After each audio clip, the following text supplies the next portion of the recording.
They called us the quiet species for 300 years. While other civilizations conquered star systems through overwhelming force or advanced technology, humans simply existed. We traded fairly, negotiated peacefully, and never raised our voices in the Galactic Council chambers. The Zephyrians laughed at our small military. The Crothan mocked our reluctance to expand aggressively. Even the peaceful Melodians wondered why we seemed so restrained. But there's something the Council never understood about humanity. We weren't quiet because we were weak. We were quiet because we were dangerous. For millennia before we reached the stars, we had been the apex predator on a death world called Earth. Every instinct, every reflex, every dark corner of our psychology had been shaped by one simple truth. We were born to hunt. The galaxy was about to learn why Earth's most dangerous predator had been keeping itself on a leash. And what happens when that leash finally breaks? The emergency session of the Galactic Council had been called within hours of receiving the transmission from the Outer Rim. Ambassador Elena Vasquez sat quietly in the human delegation section, her hands folded calmly in her lap, while chaos erupted around her. The massive circular chamber that had hosted peaceful negotiations for over 8 centuries now rang with panicked voices speaking in dozens of different languages. "Impossible!" roared Kethvar, the Crothan war chief whose species had dominated 3 sectors through pure military might. His crystalline exoskeleton clicked and sparked with agitation as he slammed his massive fist against his delegation's table. The Devourers were contained in the Void Sector. Our combined fleets maintain a constant blockade. The Zephyrian ambassador, a being of living gas contained within an ornate environmental suit, spoke with a voice like wind through metal. "The transmission is authentic, Kethvar. 17 colonies in the Outer Rim have gone silent in the past 48 hours. The pattern matches previous Devourer incursions perfectly." Elena watched the proceedings with the same calm expression she had worn for the past 15 years as humanity's representative. Around her, the greatest military minds in the galaxy argued and postured and searched desperately for solutions that didn't exist. The Devourers were not a species that could be reasoned with, negotiated with, or deterred. They were a force of nature, consuming everything in their path, and leaving nothing but dead worlds behind. High Chancellor Mordun, the ancient Celebrian who had led the Council for over 2 centuries, raised one of his 6 arms for silence.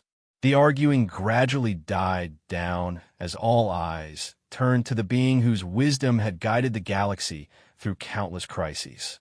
His voice, when it came, was heavy with the weight of terrible knowledge.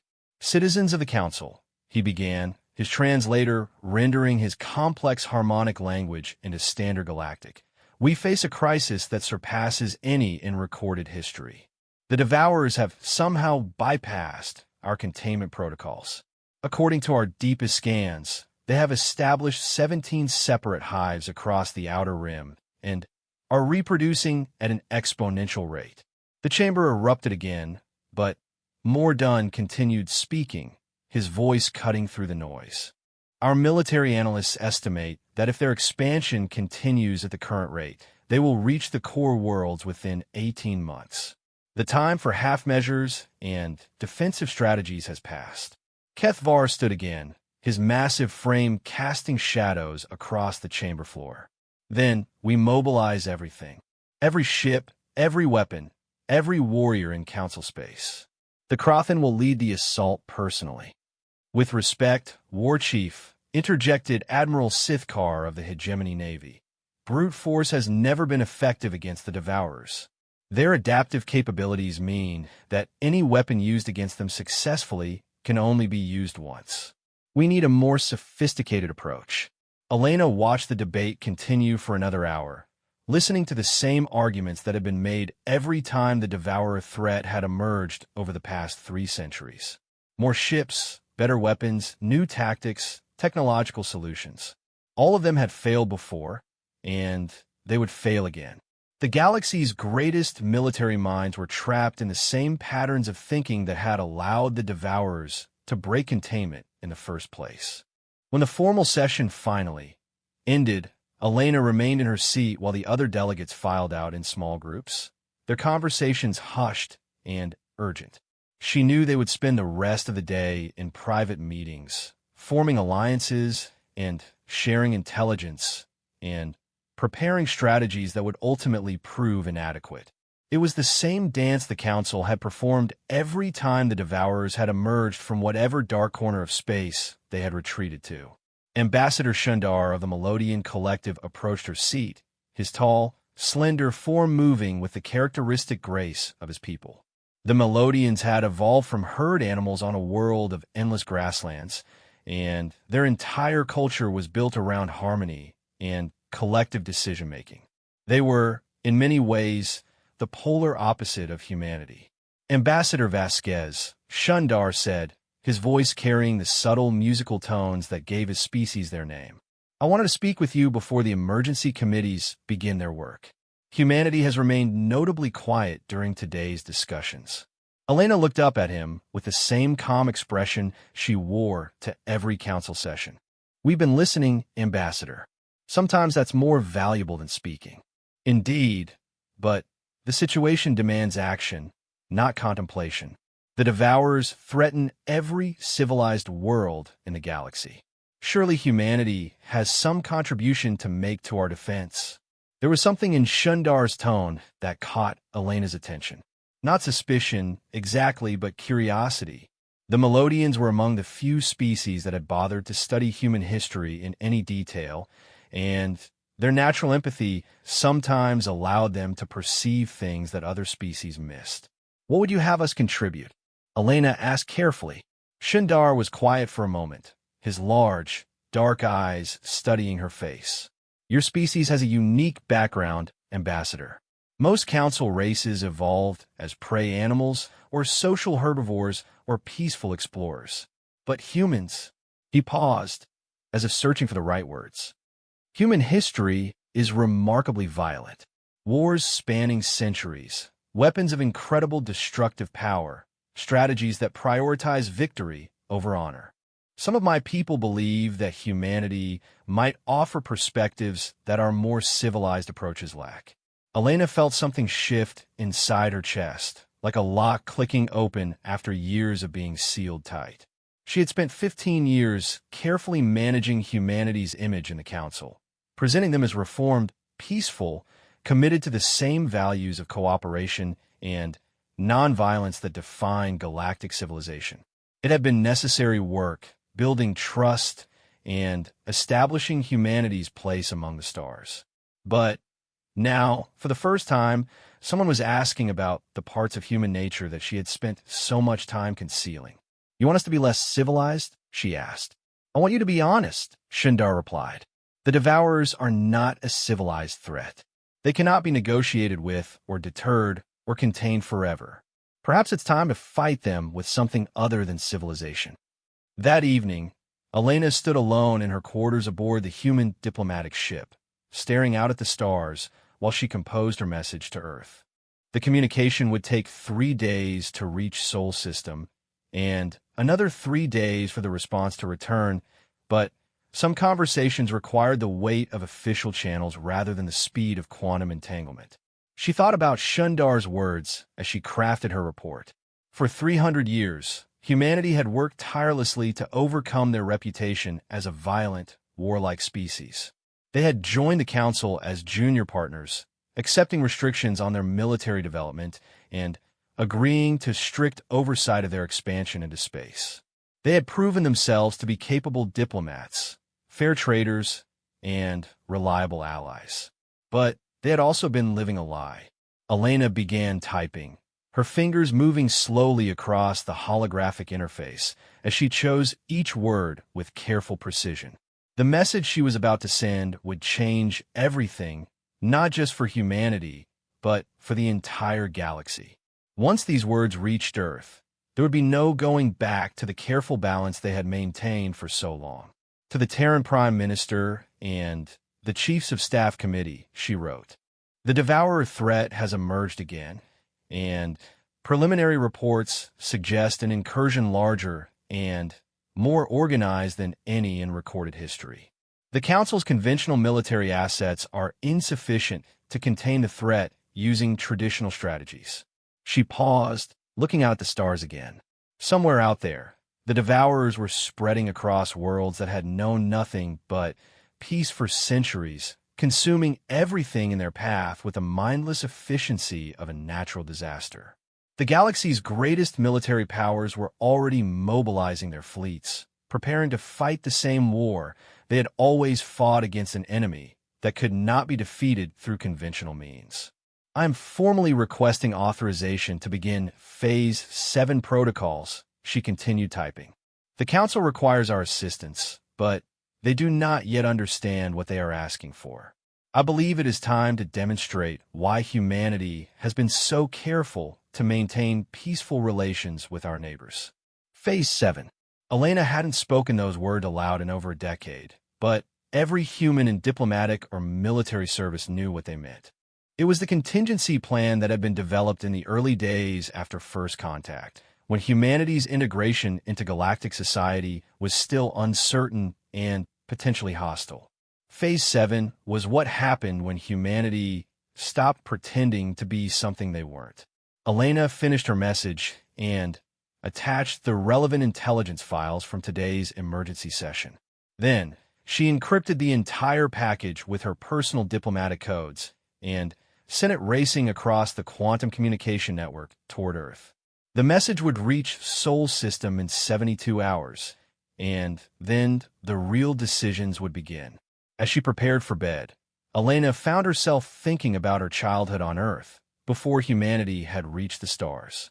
Her grandfather had been a military historian, and she remembered sitting in his study as a young girl, listening to him explain the strategies and tactics that had shaped human civilization. He had told her stories about generals and warriors and battles that had determined the fate of nations. Remember, Elena, he had said during one of their conversations, humanity didn't reach the top of the food chain by being nice. We got there by being efficient. At the time, she hadn't understood what he meant. But now, as she looked out at the stars and thought about the Devourers spreading across the galaxy like a plague, his words finally made sense. The Council had spent 3 centuries learning to trust humanity because humans had proven themselves to be peaceful, cooperative, and restrained. But they had never asked themselves why a species with humanity's violent history had chosen to be so restrained in the first place. The answer was simple, because they were dangerous enough that restraint was necessary. Elena closed her eyes and tried to sleep, but her dreams were filled with visions of dark ships moving through space and voices speaking in languages that hadn't been heard in the galaxy for over 300 years. Somewhere in those dreams, she could hear her grandfather's voice again, telling her stories about the wolves that had learned to live among sheep. The next morning brought urgent reports from the Outer Rim that made the previous day's intelligence seem almost optimistic by comparison. 3 more colonies had gone silent during the night, and long-range sensors were detecting massive energy signatures consistent with Devourer Hive construction. The emergency committees had worked through the night, and their conclusions were being presented to the full council in a closed session. Elena attended the session and listened to the presentations with growing concern. The military analyst had identified over 40 potential Devourer strongholds across 17 different star systems. Their reproduction rate was exceeding all previous estimates, and their expansion pattern suggested a level of coordination and strategic planning that had never been observed before. "This is not the same enemy we have faced in the past," Admiral Sithkar explained to the assembled delegates. "Previous Devourer incursions have been chaotic, opportunistic, driven by hunger rather than strategy. This appears to be a planned invasion with specific objectives and coordinated tactics." Kethvar stood up from the Crothan's section, his massive form radiating barely controlled fury. "Then, we adapt our tactics to match theirs. The Crothan Imperium will commit every available ship to a massive coordinated assault. We will burn every world they have touched rather than allow them to establish permanent strongholds. That would mean destroying 17 inhabited systems, protested the Zephyrian ambassador. Billions of innocent civilians. Better billions dead than the entire galaxy consumed, Kethvar replied coldly.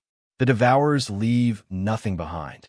At least our way preserves the possibility of recolonization. Elena listened to the argument with growing certainty that the Council was approaching the problem from entirely the wrong direction. They were thinking like prey animals, like creatures that had evolved to run and hide, and hope that the predator would eventually lose interest. But the Devourers weren't predators in any natural sense. They were more like a plague or a natural disaster, something that could only be stopped through methods that civilized species found difficult to contemplate. When High Chancellor Mordan called for input from a human delegation, Elena stood slowly and looked around the chamber at the assembled representatives of galactic civilization. She thought about her message racing toward Earth and the response that would arrive in less than 2 days. She thought about Phase 7 and all the careful plans that had been made in preparation for a day that everyone had hoped would never come. The human delegation requests a brief recess to consult with our home government, she said calmly. We may have some additional options to present to the Council, but we need time to verify their feasibility. Mordan nodded gravely. Granted, Ambassador. We will reconvene tomorrow morning. In the meantime, all emergency committees will continue their work. As the delegates began filing out of the chamber, Elena remained in her seat, staring at the massive holographic display that showed the current extent of Devourer expansion. The red markers that indicated confirmed hives formed a rough sphere in space, with tendrils of expansion reaching toward the more heavily populated core systems. She thought about the conversation with Shundar the previous day and his suggestion that humanity might offer perspectives that other species lacked. He had been more correct than he realized. Humanity did have perspectives that other species lacked, perspectives that had been carefully hidden for 3 centuries because they were too dangerous to share. But now the galaxy was facing an enemy that could not be defeated through civilization, cooperation, or restraint. The Devourers were a force that could only be met with equal force, and humanity had been preparing for that possibility since the day they first reached the stars. Elena finally stood and walked slowly toward the exit, her mind already working through the implications of the message she had sent to Earth.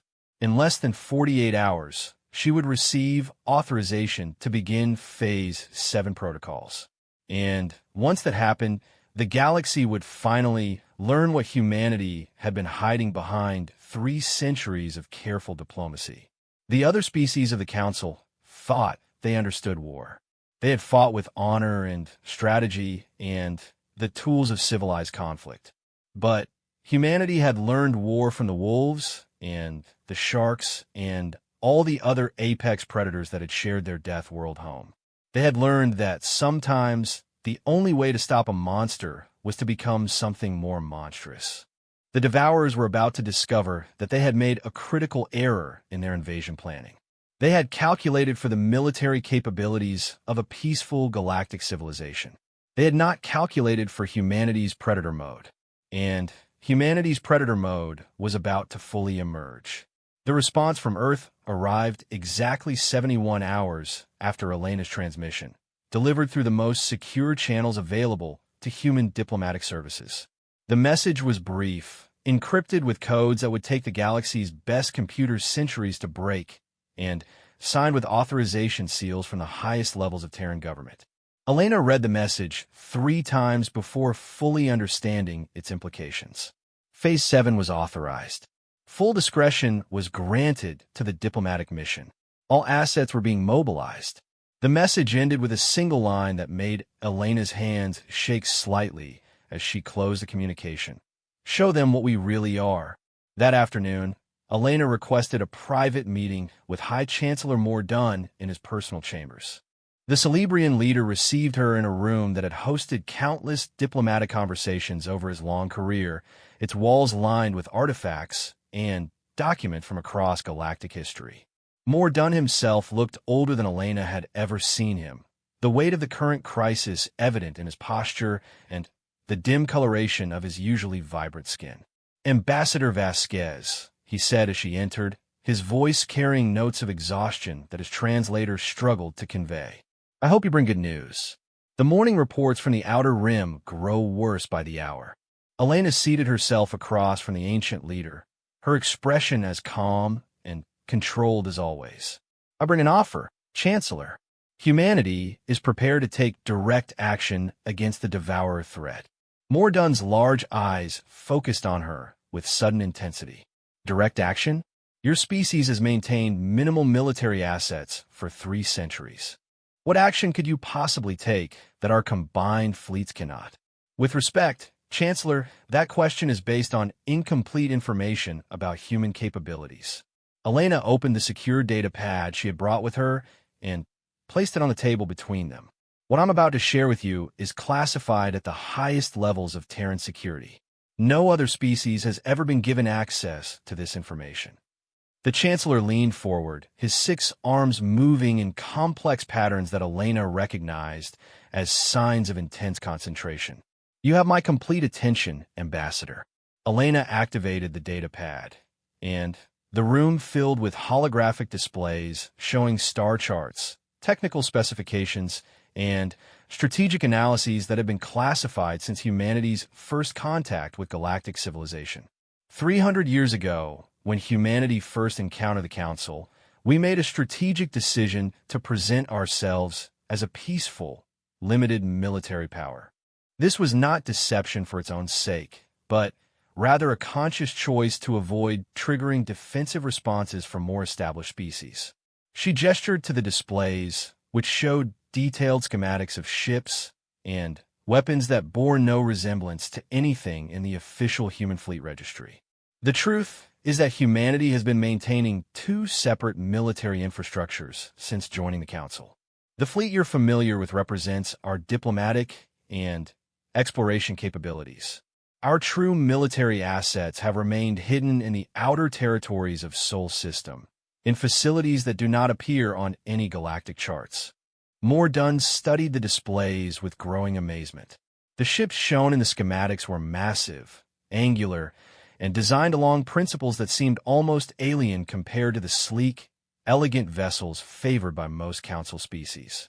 Their weapon arrays were extensive and redundant. Their armor appeared to be built in layers, and their tactical specifications suggested capabilities that exceeded anything in the Council's combined arsenals. "These designs are aggressive," Mordun observed, his voice carefully neutral. "They appear to be purpose-built for warfare rather than exploration or defense." "They are," Elena confirmed. "Humanity learned warfare on a death world, Chancellor. Every predator, every natural disaster, every environmental challenge on Earth taught us that survival sometimes requires overwhelming force applied without hesitation or mercy. Our ship designs reflect those lessons." She activated another section of the display, showing troop deployments and tactical doctrines that made Mordun's skin shift to deeper, more troubled colors. "Our military philosophy is also different from Council norms.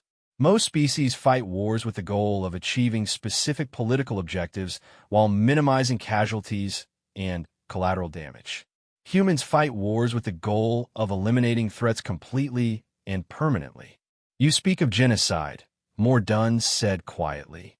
"We speak of survival," Elena replied. "The Devourers are not a species that can be negotiated with, contained, or reformed. They're a plague that spreads until it consumes everything or until it is completely eliminated.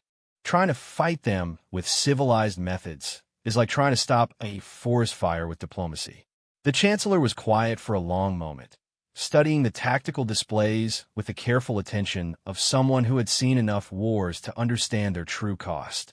When he finally spoke, his voice carried the weight of centuries of leadership experience. "What exactly are you proposing, Ambassador?" Elena had prepared for this moment during the 3 days it had taken for her authorization to arrive from Earth. She had spent hours crafting her words, knowing that what she said next would determine not only the course of the current crisis, but Also humanity's place in galactic civilization for centuries to come. We are proposing to solve the Devourer problem permanently, she said. Not containment, not tactical victories, not buying time for evacuation. Complete elimination of the threat, using methods that the Council has never had to consider. And the cost. Elena met his gaze directly. Some of your member species may find our methods disturbing. The level of force we intend to apply exceeds anything the galaxy has seen since the formation of the Council. There will be no prisoners, no mercy, no quarter given. When we're finished, the Devourers will be extinct. Mordun closed his eyes for a moment, and Elena could see him weighing the terrible mathematics of survival against the moral principles that had guided galactic civilization for 8 centuries. When he opened his eyes again, they held the kind of cold resolve that Elena had rarely seen from the peaceful species of the Council. "How long do you need?" he asked. 72 hours to complete our deployment. Another 48 hours to reach the first target systems. After that, Elena paused, checking the tactical projections on her datapad. 3 weeks to eliminate all confirmed Devourer strongholds. 3 weeks. Mordun's translator struggled with the harmonic overtones of disbelief in his voice. Our military analysts estimate that it would take the combined Council fleets at least 6 months to achieve that level of success, with massive casualties. Your military analysts have never seen humanity fight a real war, Elena said simply. We've been at peace for 3 centuries, but we haven't forgotten how to be predators. That evening, Elena transmitted her final report to the Council emergency session. The message was transmitted to every delegation simultaneously, ensuring that no species could claim they hadn't been warned about what was coming. She kept her language formal and diplomatic, but she made certain that the implications were clear. The Terran Federation hereby assumes primary responsibility for eliminating the Devourer threat, her message began. All Council species are advised to withdraw their military assets from the affected sectors to avoid potential conflicts with human operational doctrine. This operation will be conducted according to Terran military protocols, which may differ substantially from established Council practices. Within minutes of transmitting the message, Elena's personal communication system was flooded with requests for clarification, demands for additional information, and formal protests from species that considered humanity too junior a member to take unilateral military action. She ignored them all, focusing instead on the final preparations that would transform humanity from the galaxy's most peaceful species into its most dangerous. The first ships began arriving in Council space 6 hours later.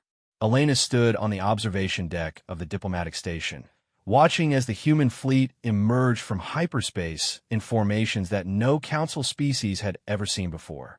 The ships were enormous, their dark hulls absorbing light rather than reflecting it, their angular designs creating sensor shadows that made them difficult to track even at close range. Ambassador Shindar joined her at the observation window, his usual musical voice subdued as he watched the massive vessels take up positions around the station. "I counted over 300 ships in that first wave," he said quietly. "Where were they hiding?" "The outer system has many dark places," Elena replied. "And humanity has had 3 centuries to prepare for a day when peaceful solutions might not be enough. Those ships don't look like anything in the registry of Council vessels." Elena turned to look at him, seeing concern and curiosity in equal measure in his large, dark eyes. "They're not. Council regulations require all military vessels to be designed according to specific standards that prioritize crew safety, environmental protection, and minimal collateral damage. Human military vessels are designed according to different standards." "What standards?" "Killing things efficiently." More ships continued to arrive throughout the night, emerging from hyperspace in waves that seemed to have no end. Elena watched the deployment with professional satisfaction, noting the precision of the formations and the speed with which the fleet organized itself for operations. This was the true face of human military capability, hidden for centuries behind diplomatic smiles and peaceful trade agreements. By morning, over 2,000 human warships were positioned throughout Council space, their dark hulls creating a shadow fleet that dwarfed any military force the galaxy had ever assembled. The ships were organized into battle groups that operated according to tactical doctrines that predated humanity's contact with galactic civilization. Doctrines developed during the long centuries when survival on Earth required the complete elimination of threats. The first strike launched without ceremony or announcement. Elena learned about it the same way everyone else did, through emergency transmissions from Council monitoring stations that detected massive energy discharges in the Outer Rim sectors. The human fleet had divided into multiple task forces, each one assigned to a different Devourer stronghold, and they had begun their attacks simultaneously across a front spanning dozens of light years. The tactical reports that began filtering back to Council space painted a picture of warfare unlike anything in galactic history. The human ships fought with a combination of overwhelming firepower and tactical precision that left no room for Devourer adaptation or response. They used weapons that the Council had banned centuries ago as too destructive, deployed in patterns that prioritize complete target elimination over collateral damage minimization. They're sterilizing entire star systems. Admiral Sithkar reported to an emergency council session, his voice carrying notes of awe and horror in equal measure. Every Devourer installation, every infected world, every trace of contamination. The humans aren't trying to contain the threat or drive it back. They're erasing it from existence. Elena listened to the reports with calm satisfaction. This was exactly what Phase 7 protocols were designed to achieve. The Devourers were a threat that could not be contained or negotiated with, so they were being eliminated completely and permanently. It was a solution that civilized species found difficult to accept, but it was the only solution that guaranteed the safety of galactic civilization. High Chancellor Mordun called for direct communication with the human fleet commanders, but Elena politely informed him that the officers in charge of the operation were following protocols that did not allow for outside interference. This is a military operation, Chancellor, not a diplomatic mission. The fleet commanders have their orders, and they will execute them without deviation or delay. But the scale of destruction. Mordun began, his voice trailing off as he struggled to find words for what they were witnessing. Is proportional to the threat, Elena finished. The Devourers consume everything they touch. We're making sure they never touch anything again. The operation continued for exactly 3 weeks, just as Elena had predicted. The human battle groups moved through the infected sectors like a force of nature, leaving behind nothing but empty space where Devourer strongholds had once stood. They fought with the efficiency of apex predators who had evolved to eliminate threats completely and permanently. When the last Devourer hive was destroyed, the human fleet regrouped at the edge of Council space and waited for new orders. The galaxy was safe, but the cost of that safety was measured in sterilized star systems and the complete erasure of a species that had terrorized civilized worlds for centuries. Elena stood again on the observation deck, watching the dark ships of the human fleet as they prepared for their return to Sol System.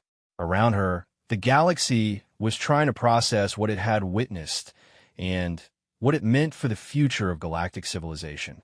Humanity had revealed itself to be the most dangerous military power in known space, capable of waging war with a level of intensity and completeness that other species found difficult to comprehend. They had solved an impossible problem through methods that civilized races had never been willing to consider. The question now was whether the galaxy could learn to live with the knowledge that its most peaceful member was also its most dangerous predator. 6 months after the last Devourer hive was destroyed, the Galactic Council convened for what many delegates privately called the most important session in galactic history.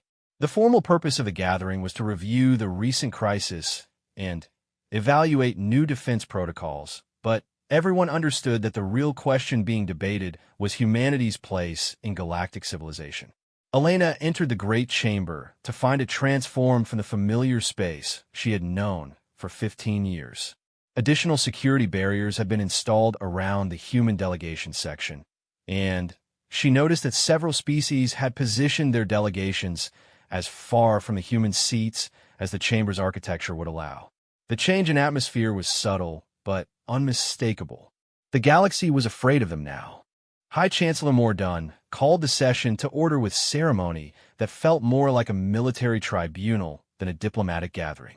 The ancient Celebrian leader had aged visibly during the months since the Devourer crisis, his skin carrying colors that Elena had learned to associate with stress and uncertainty.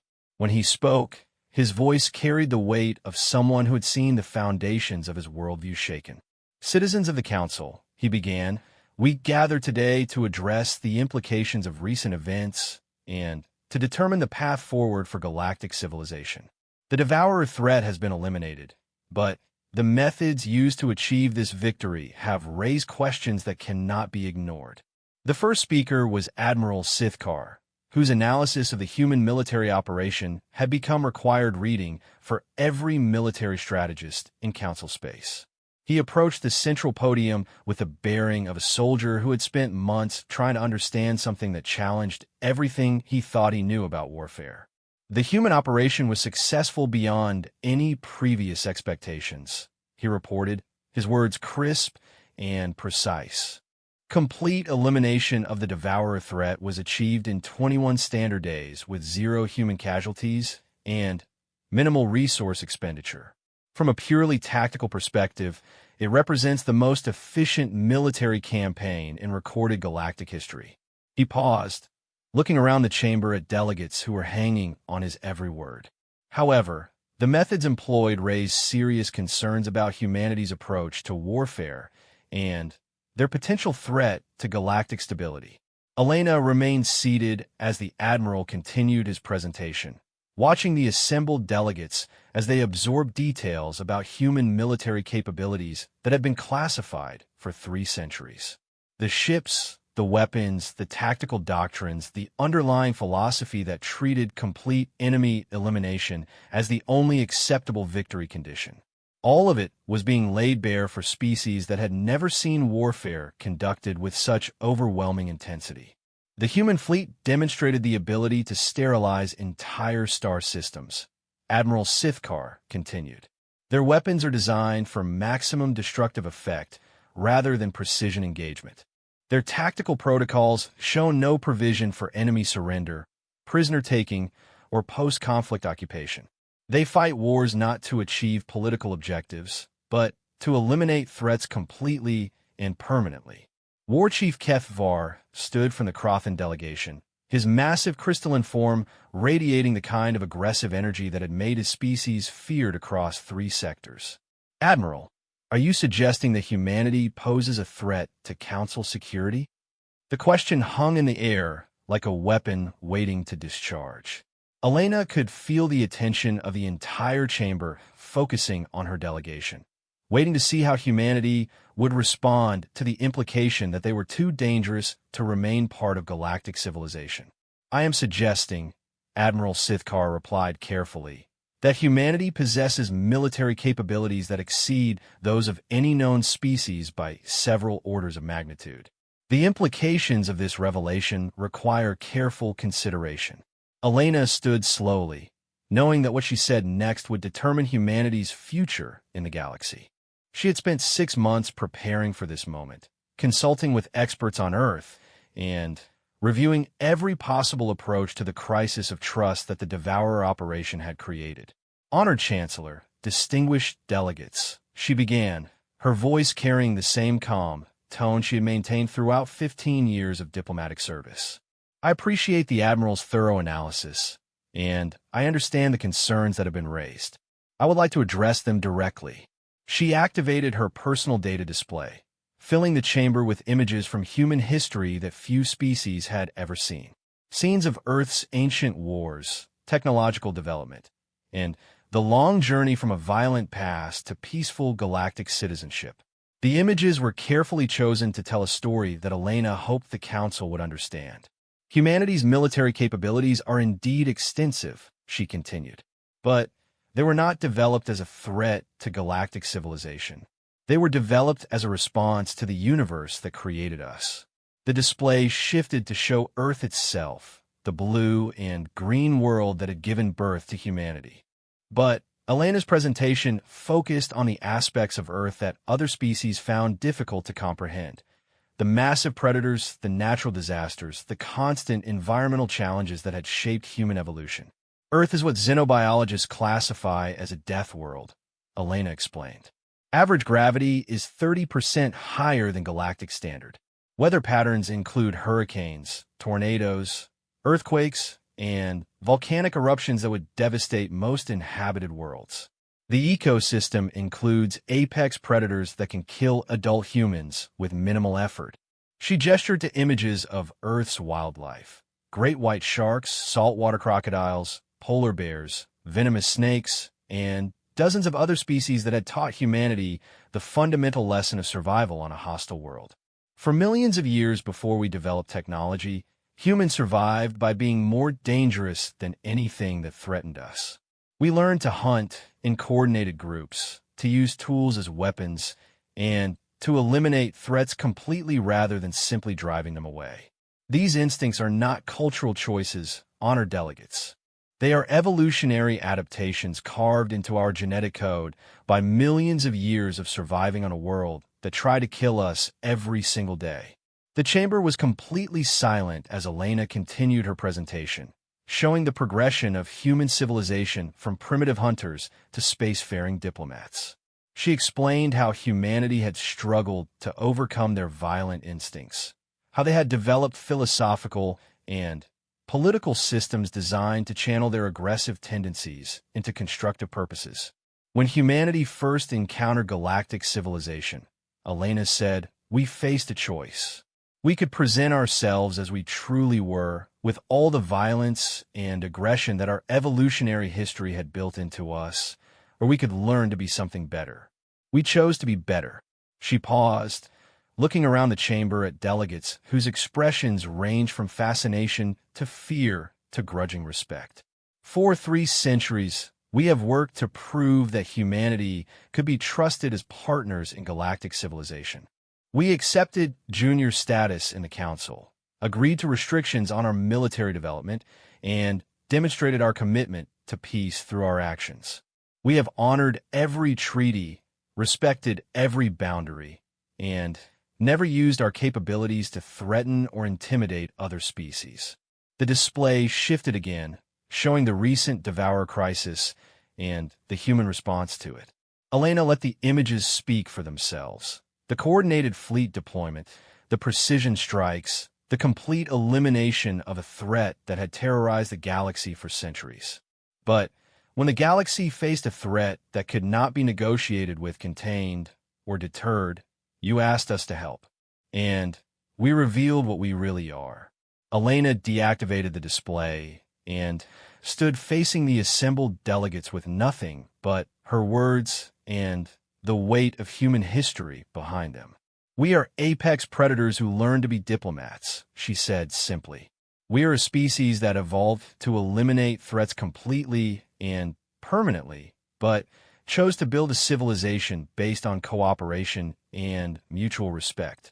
We are dangerous, yes, but we are dangerous in service of the values that define galactic civilization. She looked directly at War Chief Kethvar, whose massive form had remained completely still throughout her presentation. You ask if humanity poses a threat to Council security, she said. I will answer that question directly. We pose a threat to anything that threatens the Council. We pose a threat to anything that threatens galactic civilization. We pose a threat to anything that threatens the peace and prosperity that we have all worked together to build. Elena paused again, letting her words settle in the minds of delegates who were struggling to process what they had learned about their most peaceful partners. But we pose no threat to any species that honors the principles of the Council. We pose no threat to any civilization that respects the rights and sovereignty of others. We chose 3 centuries ago to be partners rather than conquerors, and that choice remains unchanged. The silence that followed Elena's presentation stretched for what felt like hours. Finally, High Chancellor Mordun raised one of his 6 arms, and the subtle sounds of the chamber's life support systems became audible again as delegates shifted in their seats and began to process what they had heard. Ambassador Vasquez, the Chancellor said, his voice carrying notes of something that Elena couldn't quite identify. You speak of choices. What guarantees can humanity offer that those choices will not change in the future? It was the question Elena had been dreading, because it was the one question for which there was no completely satisfactory answer. She could point to 3 centuries of peaceful behavior, to humanity's record of treaty compliance and diplomatic cooperation, but ultimately the question came down to trust. The same guarantees that any species can offer, she said finally. Our history, our values, and our commitment to the principles that make galactic civilization possible. Humanity chose to be part of this community. Chancellor, we chose to be builders rather than destroyers, partners rather than conquerors. That choice defines who we are. War Chief Kethvar stood again, his massive presence commanding the attention of the entire chamber.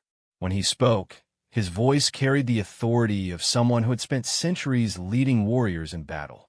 The Crothan Imperium has fought humanity's battles alongside them, he said, his words causing surprised murmurs from several delegations.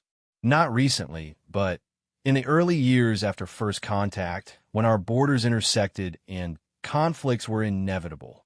I have seen human warriors in combat, and I have seen how they treat defeated enemies. Elena felt her heart rate increase slightly, uncertain where the Crothan leader was taking his statement. Humans fight like the predators they claim to be, Kethvar continued. But when the fighting ends, they honor surrender. They treat prisoners with dignity. They rebuild what they destroy. They have never, in my experience, violated the terms of their victories or betrayed the trust of their allies. The war chief looked around the chamber, his crystalline features reflecting the ambient light in patterns that Elena had learned to associate with deep conviction. I have fought beside humans, and I have fought against them. In both cases, they conducted themselves with honor. The galaxy is safer with them as our allies than it would be with them as our enemies. The Crothan Imperium supports continued human membership in the Council. One by one, other delegates began to speak. The Zephyrians acknowledged humanity's restraint in using their capabilities only when absolutely necessary. The Melodians praised the philosophical development that had allowed humanity to overcome their violent origins. Even species that had initially been suspicious of human intentions gradually voiced their support for continued cooperation. The final vote, when it came, was not unanimous, but it was decisive. Humanity would remain part of galactic civilization, with new responsibilities that reflected their true capabilities and new restrictions designed to ensure that those capabilities were never used inappropriately. Elena sat in her quarters that evening, composing her final report to Earth about the council session. The message would be brief, because the essential facts were simple. Humanity had been accepted for what they truly were, rather than for what they had pretended to be. She thought about the long journey that had brought them to this point, from the violent death world that had shaped human evolution to the peaceful galactic civilization that had given them a chance to be something better. The galaxy now knew that humanity's predator mode had fully emerged during the Devourer crisis, and they had chosen to live with that knowledge rather than fear it. The Council will never forget, Elena wrote in her final paragraph, that humanity is capable of eliminating threats completely and permanently.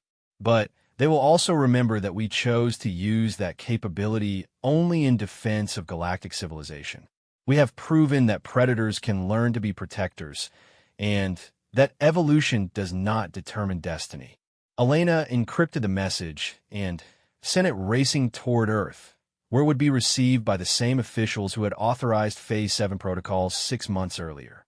Then she looked out at the stars and thought about the future that humanity and their galactic partners would build together.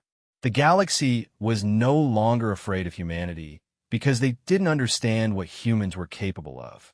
Now they were respectful of humanity because they understood exactly what humans were capable of, and they had seen how that capability could be channeled in service of the greater good. Humanity had revealed their true nature, and the Council had chosen to trust them with it. It was, Elena reflected, perhaps the greatest diplomatic victory in galactic history. Not because humanity had hidden their dangerous nature, but because they had learned to make it serve the cause of peace. The Predators had learned to be guardians, and the galaxy was stronger for it.